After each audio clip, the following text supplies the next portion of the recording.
Before weather apps, before satellites, and long before your phone could tell you if you needed a jacket, people just looked around. They watched the animals. For thousands of years, farmers, sailors, and hunters relied on a completely different kind of forecast. Their survival often depended on predicting the weather just by observing animal behavior. This wasn't some mystical power. It was a skill honed over generations, a deep connection to the natural world that we've almost forgotten.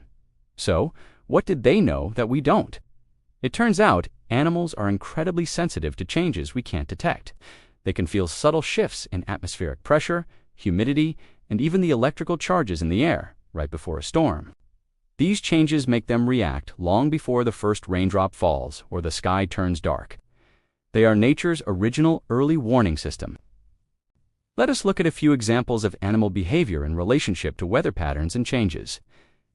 Ever heard the saying about birds flying low before it rains?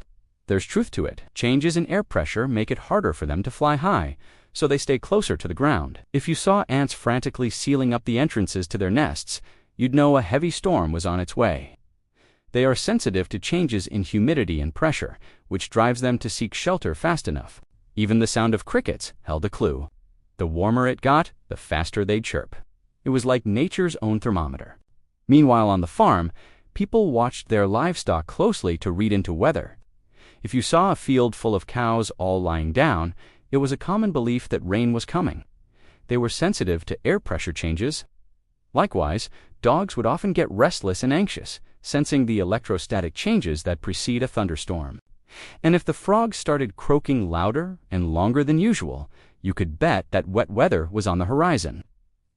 The croaking is correlated with seasonal and weather changes, likely as an instinct to attract mates before a good rain. This prepared the ground for egg-laying. All the above animal behavior was an entire orchestra of natural forecasting. Elsewhere, for example, out at sea, where predicting the weather was a matter of life and death, sailors had their own set of animal indicators.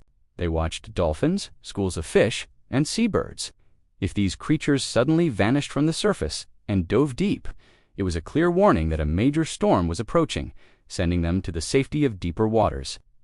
You might think this all sounds like old folklore, but modern science is actually starting to back it up.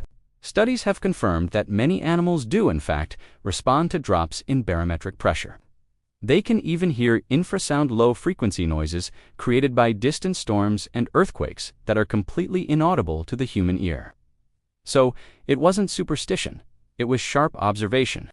As technology took over, we traded this ancient knowledge for apps and radar screens. We looked up at satellites instead of down at the creatures around us. But nature is still speaking all the time. The signals are still there if we just remember how to listen. Maybe the oldest and most reliable weather forecast wasn't ever in the sky, but right here on the ground all along. Thanks for watching. If you found this interesting, don't forget to like and subscribe for more stories.